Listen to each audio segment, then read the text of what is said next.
Ladies and gentlemen, welcome back to the Let's Talk Tendies podcast, the best podcast in my mind.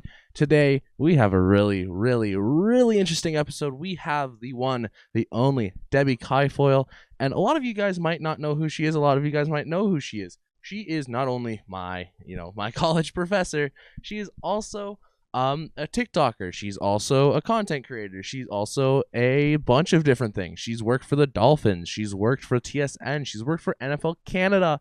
Hell, she was even a cheerleader.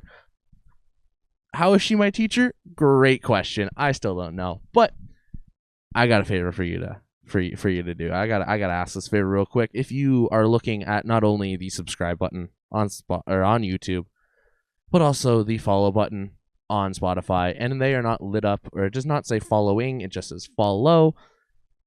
Subscribe, follow. Why not hit that button? There's really no harm in doing it. And also, I mean, you get podcasts almost weekly for the time being until, things pick up and everything's going wrong. Other than that, man, thank you, Debbie, for joining me in this podcast. We are actually in the Henry Bernick Entrepreneurship Center building at Georgian College. I was lucky enough to kind of rent it out for the little bit.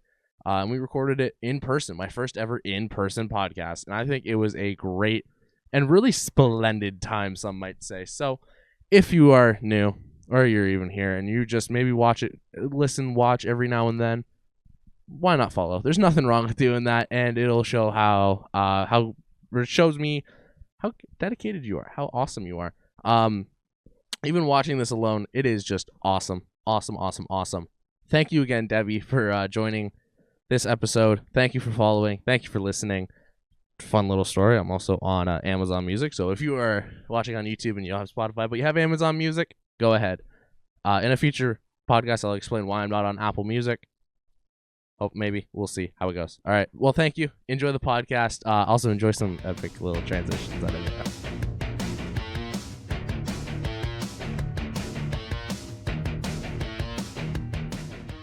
There. Okay, so do I look at it sometimes? You can look at it if you want, if you're trying to talk to whoever. Like right now. Welcome back from the intro for the Let's Talk Tendies podcast, hosted by me. I think in the intro I even said that it's a #1 rated podcast in my mind. I'm trying to push that as much as I can. I'm here joined by Debbie Kilfoyle. I always actually always mess it up. I don't know why. If you ever watched the first episode of my podcast, you would remember that going back, I gave my flowers to a bunch of different teachers, and Debbie was actually one of them. So would you like to introduce yourself? Sure. I'm Debbie Kilfoyle. I'm a college professor at Georgian College here, and super excited to be joining you. Yeah. Shout out Henry Bernick Center in their podcast room. They are actually this is not the first time I've recorded in here. It's the second time. Check out the Concession Stand podcast. That's what, I don't remember what episode, but we recorded there. I guess we can just hop right in the questions. Sure. Where and how did you get yourself into social media? Social media. Well, I've been teaching at the college for about 6 years, and probably into my third year I think, so it's only been a couple years, they asked me to teach the social media course. Right. And I taught social media within Intro to Marketing and those types of courses where it's just like one chapter. And when you teach students that are much younger, they're on social media, so it's really hard to teach them. So it's like, you're like, here, these are the different platforms. One's called Facebook, one's called Instagram. It's like, you're not teaching them anything they don't already know. Right. So I thought the best way for me to really be better at teaching is to dive into it myself. So I've always been on Facebook with friends and family from 20 years ago or however long ago that was, and started a little bit on Instagram, but the students were mostly talking about TikTok. And so I'm like, how do I get myself on here and what do I do? So I just started going through it, and it started, the very first post was when I was at my girlfriend's, a friend of mine, it was her 52nd birthday party, and we always saw those TikToks. It was, I don't know if you remember, it's been a couple years. They'd switch the birth date, so she was 52, and then they'd have 2 candles, and she'd switch it so it said 25, and it was like, and it was this little trend. Anyway, so she's like, I gotta do that. So we filmed it in we had a little space, and we filmed it, and that was our first. And I remember just sitting there going, is anybody gonna like it? We're like, somebody liked it. It was the most exciting time when somebody liked it. And then we're like, she got a couple followers. I'm like, this is really cool. I want to do it. So it started off with wanting to do it to make me a better teacher so that I could dive into it and know exactly how it works, not just read it on a book, learn it, and then teach it, right. to be actually in it. And that was sort of our first post. And as soon as she did that, I'm like, I want followers. I want to do that. So that was kind of how I got started. And then right now you're sitting around 20,000, was it? No. 40,000? Yeah. Last time I checked, it was 20,000. Oh, no, you're not checking enough. I'm not checking enough. I don't flash up on your feed or anything. No, it's funny. Actually, you do a lot more. So there's a couple other people that are friends of mine that'll flash up more than often, and you're one of them that will just consistently pop up. I go, oh, Debbie. Yeah. And I'll like it and move and, watch it. Fun little story that you told us. The first way she actually introduced us is her first big job in marketing. She worked for the Miami Dolphins. That's right. I want to know, what was it like? I know you talked to us about it in class, but it's something that's really interesting. Well, for me, it was a great opportunity. I went to Florida State and did my master's in sport business there.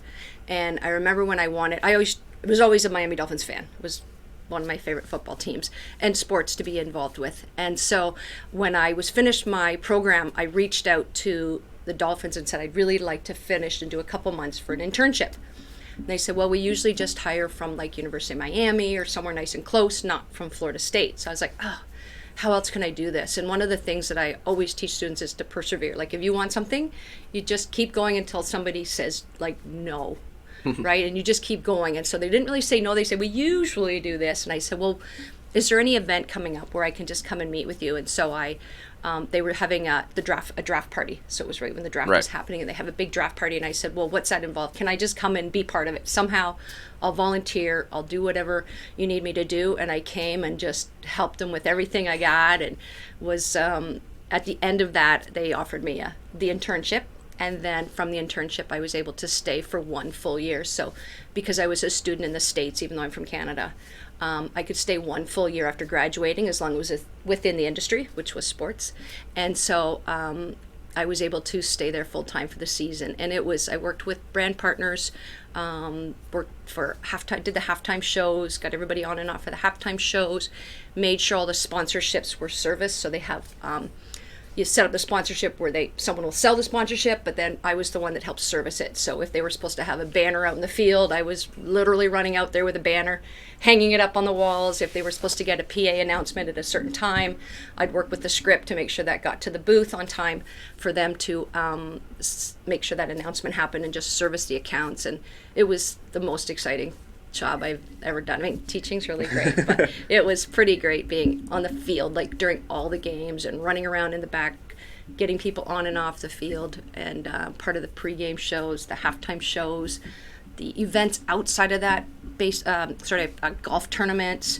The year I worked there was the anniversary to the 1972 undefeated seasons of the Dolphins. It was 25th anniversary, so we planned that big party for that event, and just it was great. Like my office was down the hall from Coach Jimmy Johnson at the time. That's so you'd cool. Get up in the morning and go, "Morning, Coach," and that would be kind of cool. That was pretty cool. And then we had our lunches would sometimes be a barbecue.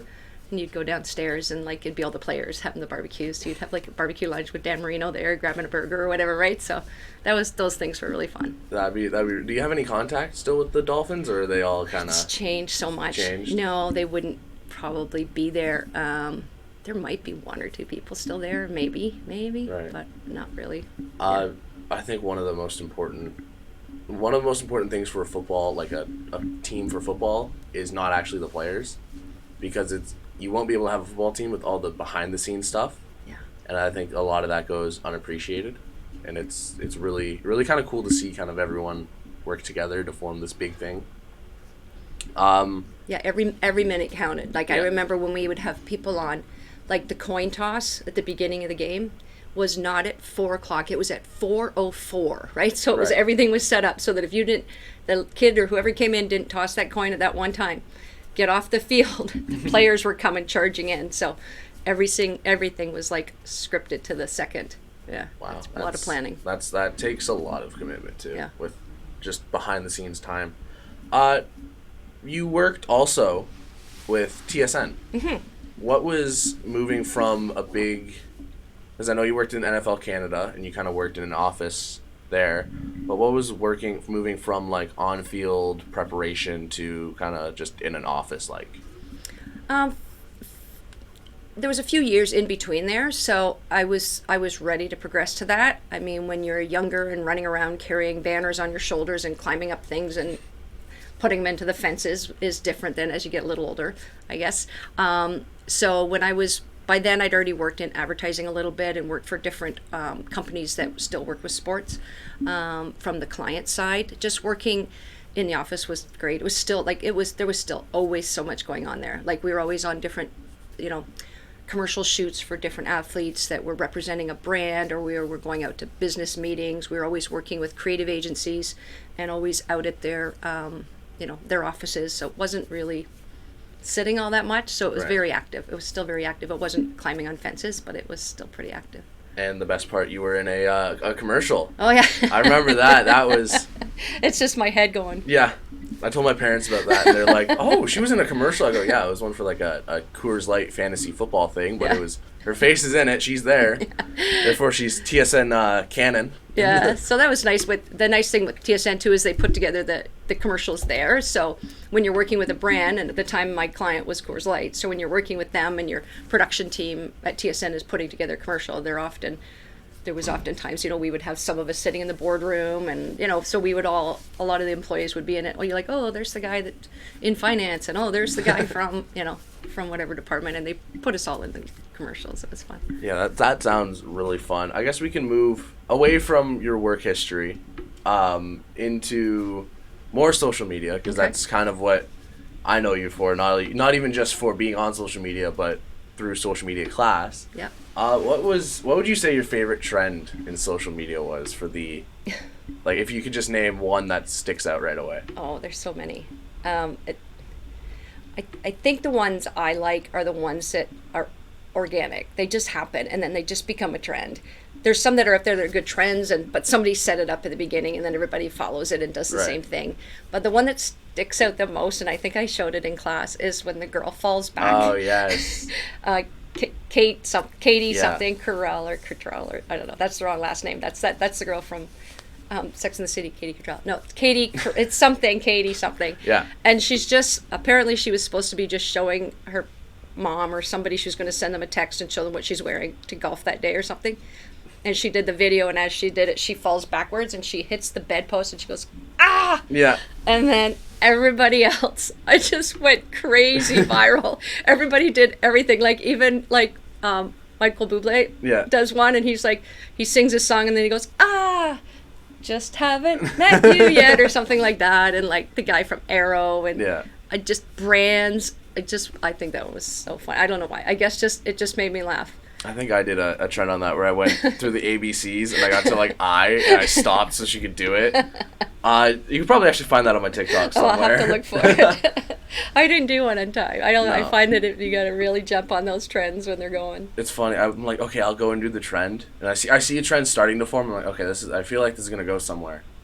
And I like save it, and I just forget about it. Yeah, I know. Because it's like out of sight, out of mind, and and then I'm like, oh yeah, I'll do it now, and it's like, oh wait, it's been 2 months, and I don't see anything about it anymore. You're like, but it would have been so good. Yeah. I wanted to do that one. There's that one that I like, and everybody puts their phone on the ceiling. Yes. They're taping the phone to the ceiling. I wanted to do that in class, but we kind of missed the trend. But you put it on the ceiling and everybody just dances around and stuff like that. I thought that one would have been fun. I know you did one at OCMC. For those who don't know, Ontario Marketing, what was it? Ontario Colleges Marketing Competition. Yes. OCMC. I lost my train of thought.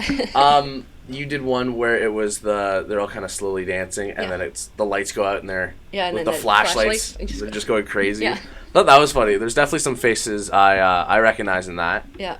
And then there's one, I think I was just scrolling through when I first saw your TikTok, and I saw it was the sport marketing, Why Aren't You in Uniform, with Jonah. Oh, yeah, that's right. Who I did have on this podcast. Oh, yeah. I think I even brought it up to him, and he's like, yeah, we were Jersey Day, and he's like, yeah, I just thought, she's like, you want to record a TikTok? I have an idea, and she was like, okay. And it was, so you go in there, you see them, and it was pretty good. Yeah, I threw so it was Jersey Day for sport marketing, which we'll have in our sport class, where everybody just brings a jersey in, and then that was right when that trend was, why are you not in uniform with SpongeBob? Yeah. Whatever. So I had them all take their shirts, not their shirts off, their jerseys off that they had over top of their shirts, and then they sat in the seats, and I just threw their jersey at them. And then we did transitions so that. Yeah. Well, there was two. I did two. So you didn't see that one. That's a different one. I didn't see. I don't think I saw that one. That's a different one. So there's the one where they walk in the door, was one of them, and then the other one I threw shirts at them, and then they had the shirt on. No. And they were all sitting in a row, and I just threw each of their jerseys at them and tried to do those transitions. I think we need to do something like that in our sport market. That'd be pretty fun. Yeah, it's fun. Except our class is kind of hidden off in the depths of the school somewhere, like. They got the saw. I call it the saw hallway because the first time I've ever seen that class, it was just a dark hallway with a door at the end, and I didn't realize there was a light in there. And I'm like, nope. What do you think your most used social media is? Me personally, I use TikTok mostly. Yeah. I don't use Facebook as much. I still keep that one private, sort of family and friends, and then Instagram is kind of in between, like family and friends and then followers, because there's still followers that I don't know that follow me that aren't close friends. But TikTok's just where I have most fun with it. I feel I can just be more creative. Right. Where Instagram seems a little more, you can be creative, but it's a little slightly more formal-ish. Yeah. So that's the struggle with Instagram. You go and post maybe like a cap cut or like just a trend, but the trend doesn't form on Instagram as it would TikTok. Yeah. Even with like YouTube Shorts, I found you can post a cap cut, but it's a 50-50 if it hits or not. Yeah. I find with TikTok, you can be consistent, then you have your one or two that take off. But I feel like you can read it more. Like you have a better idea of what the algorithm's going to do. I find with YouTube Shorts, I've done a few of those, pulled them over, but like you said, you never know. Like it could. Sometimes it says 0 views. You're like 0. Yeah. And then the next one says like 5,000 or whatever. It's like what did I do here? I went from posting shorts like CapCut templates every day because I would have like 16, 17 ready to go, and then I would run out and I'm like, oh, okay, now I gotta find more and make more, and then I was kind of stretching or doing the same thing. So I ended up doing every other day, and I still do it now if I remember. And it's like one video will get 50 views, and then I'll wait a day, and then the next one will get like 5K views, and then it'll go 100 views, 2 point. It's not easy to figure that one out as well. Yeah. And then I used to also make hockey jerseys. Yep. And I would post them. There's one for like the Seattle Kraken that has like 21K views, and the rest are lucky to get 1,000. Yeah. It's really weird how it just adds up. Just trying to figure that one out too. And I think the other part is the trending sounds. You can't find them as well on YouTube Shorts, and so I actually got like put in jail or whatever they call it once because I put a video, and I try to always try and credit it. I always want to make sure that I'm crediting the sound. So I looked up the sound that was on TikTok, what the sound was called, who the artist was, who posted it, moved it all over there. But I had missed the sped up version was somebody else's sped up version. So don't make that mistake. And so I got pulled down. It was like a 1X against you, and I'm like, I don't want one against me. You get 3 of them. Yeah. And then it drops off after a few months or after so many days anyway. And then I emailed the guy that had put the ban on there and said, why is this on there? And then he tried to get me to pay the royalties for the thing, and I just said, you know what, I'll just take it off. I don't need it on there. No. It wasn't like. I've been lucky enough where I've kind of dodged it so far. I say so, knock on wood. Where I can get away with it, and I kind of just put a different song on there. Yeah. And I kind of just mute the audio. Right. Or they're like, oh, okay. TikTok goes, you might have copyright. You it's banned in Russia. Yeah, and like, that's okay. Some people may not see this. And I think we should almost wrap it up. I got one more question for social media. Sure. And then kind of a mix between education and social media. So what are 3 tips you could give to somebody for content creation? On social media? On social media. I think the biggest thing is consistency, like keep going. Like if you just stop, like obviously it's not going to go. If you can't, it's almost like I always talk about like with hockey when you're shooting the puck. Yeah. All the ones that you don't take are going to be misses, right? That Right. type of a thing. And so if you don't post and you don't keep doing it, then you're never going to get to that next stage. So I think just you have to keep plugging away and just consistently posting. And I know it's not always, it used to be 2 to 3 a day and all that, but I don't feel that it's that anymore. I think it's just trying to get something out each day and staying consistent with it. I know people say to really try to get a certain niche. I've never had a niche. I've just done things that I like to do, and I guess my personality is my niche. Like Right. I stick to certain goofy trends or funny ones or silly ones, and that's what makes mine similar. But I think you try to not go too far off. I find that if I do something, suddenly I'll post something about my dog because he's so cute, and I think he's adorable, and it just flops because it's very off from what I do. Right. Anybody who else posts a video of their same breed, their same dog doing the same cute thing, it goes crazy because that's what people are used to seeing that. So I think you just have to try to stick within a somewhat of a niche, even if you don't have one, but stay within a certain theme or idea so that people will keep coming back. But I think the biggest tip would then to be consistency. I think the other one is that the trends just always work for me. I find if I don't use a trending sound, it just doesn't do as well. You could put almost anything on a trending sound and Right. just the algorithm picks that up and it does well. Although you have to make sure that people are liking it. It can't just be any content and then use a trending sound. And then the third one is just really trying to grab their attention within the first few seconds. I think we all hear that. Yeah. If you don't, like we're all just flipping and just see what it is and look at your own and what is it that made you stop. And say, I stopped for this because they said this or there was this. I know that was 3, but the other one is just really good quality. I think if the footage isn't good, clear quality, I find I always stop at ones that are really good camera quality. Right. And for those who are worried about your camera quality, your phone has a good camera. It does, and that's all I use. That's what I mean. There's actually some that have like really bad camera quality that I stop at, and I know it's just a joke because they'll have the really distorted audio, and it's like the early like flip phone camera quality, and I'll stop and I'll just sit there. I'll be like, oh, what is it? Can I try to understand this? It's some third language that I don't know, and how did you get into becoming I guess now you're a coordinator, but how did you become a professor? My first degree was in kinesiology, and that was several years ago.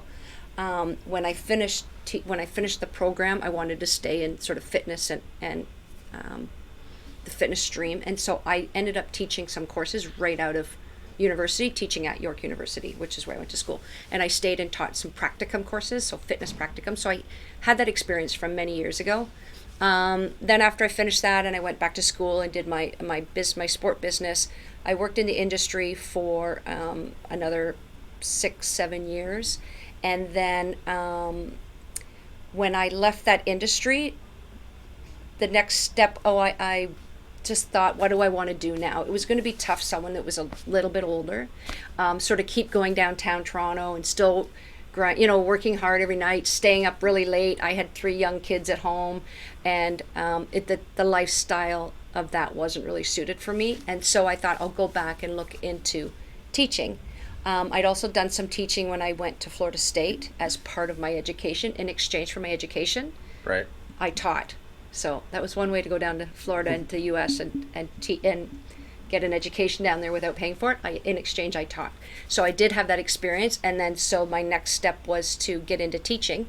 But a couple of things that I was lacking was really knowing the digital world, which is funny that I'm in social media and digital marketing now. But I came back to Georgian College in 2010 to upgrade my skills.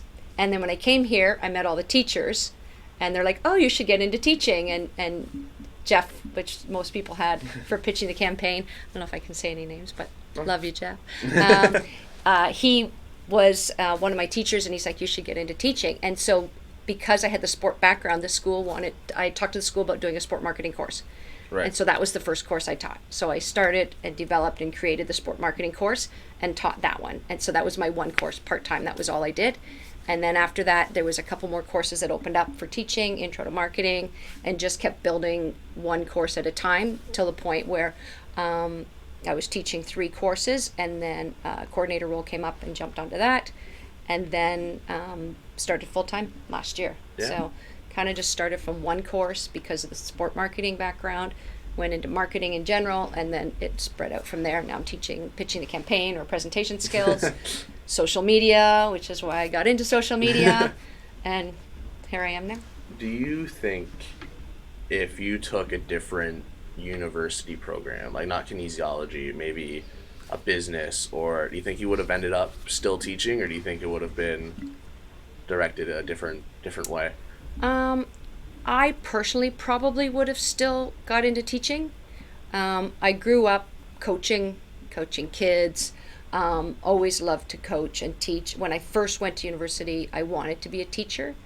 And then when I worked in the classroom with younger kids, I realized that wasn't for me. So I'm like, maybe I won't teach. So then I ended up going to fitness and then the marketing and then the business side, and then ended up back teaching children. Look, students. We're children. that want to be here. Yes. Or they're here when you're teaching students that didn't want to be there, then, where now it's different because every student here is here for a reason, and they're here to learn, and so they're more receptive to taking in the information. Right. So it just wasn't for me, the younger kids. But do you think that there will be a different, as I know you have the content creation course coming up that you're developing, which I wish was still in our I missed it by one semester. I know, I'm so upset. I wish it would have been that way. Do you think there's a actual way to teach content creation, or is it we'll show you how to do it, we'll give you the resources, but a lot of it comes with luck?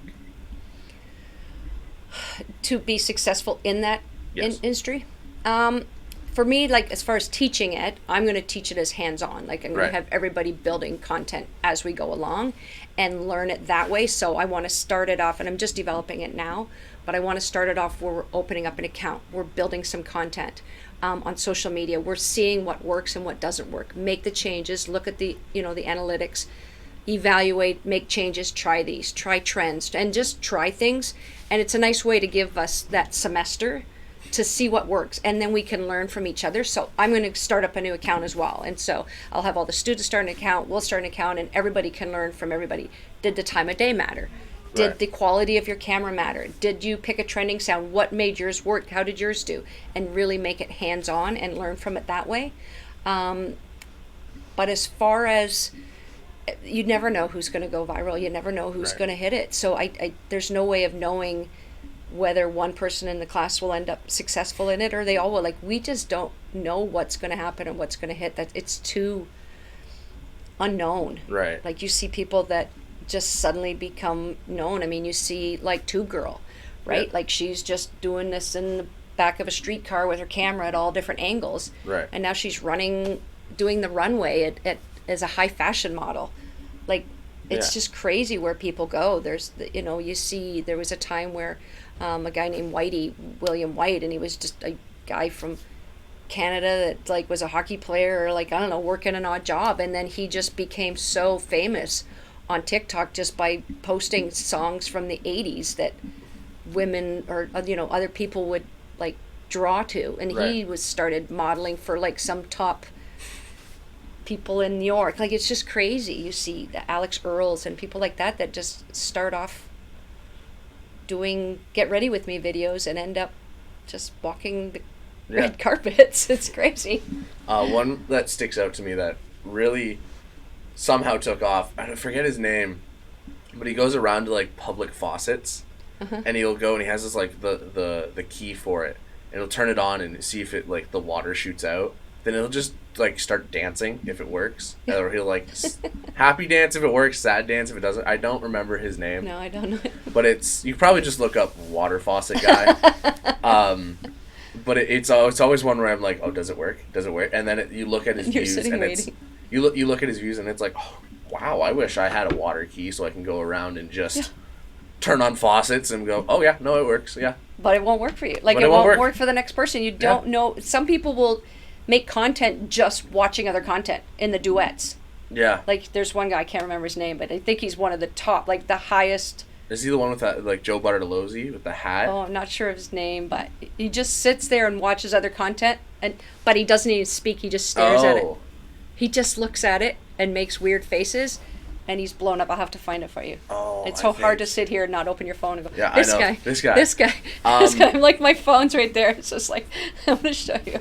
But yeah, there's some that I just don't. We can show how to build the content. And it'll work it works well for businesses because you want to make sure that you're following, make sure there's a hook, make sure there's a call to action. There's steps to take that are definitely going to help you get your views and get your feedback, comment, be in part of the community, always answer back. So when somebody comments on your post, comment back because now there's 2 comments on there. Right.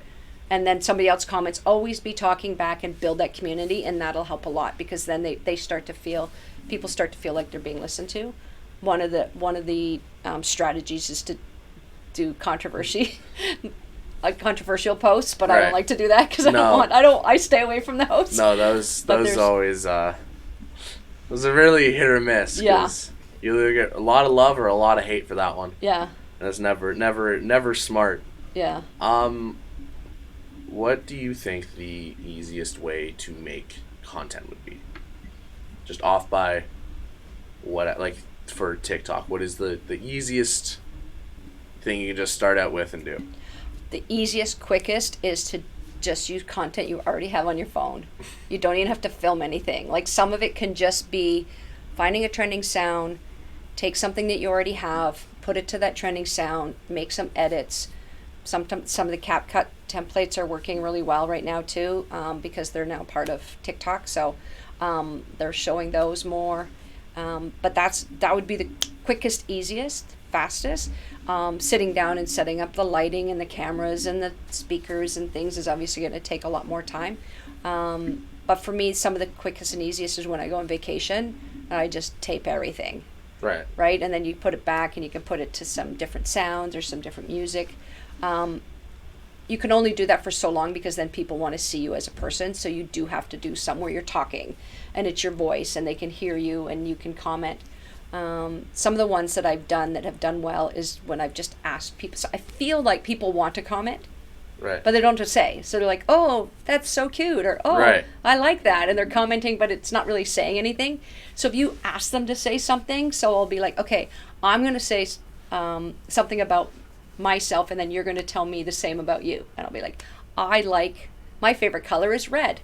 And then somebody else will reply with, my favorite color is blue. And then you get a conversation going, and they're like, oh.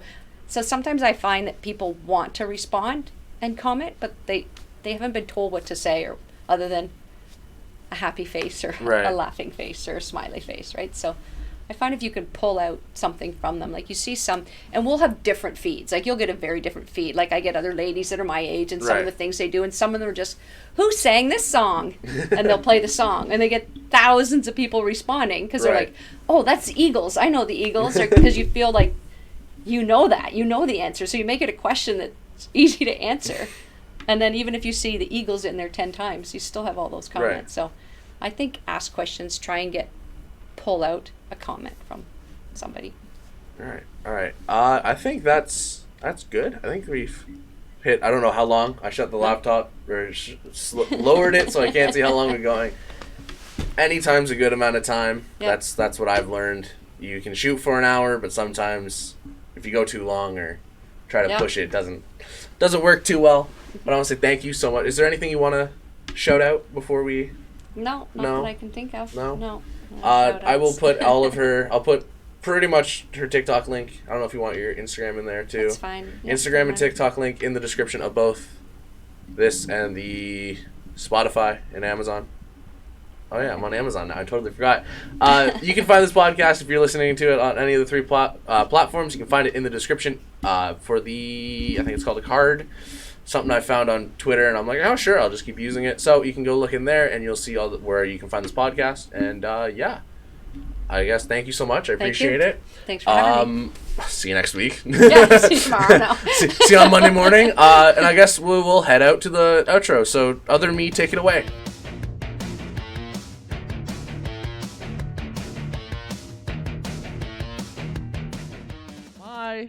Oh my, welcome back from the epic, awesome interview. Yes, it was a little shorter than what I normally do, but hey, the one thing with podcasting I learned, doesn't matter how long as it's good and the information in there is awesome, that's all that matters. So, Debbie, thank you so much again for your time. I know you're very busy.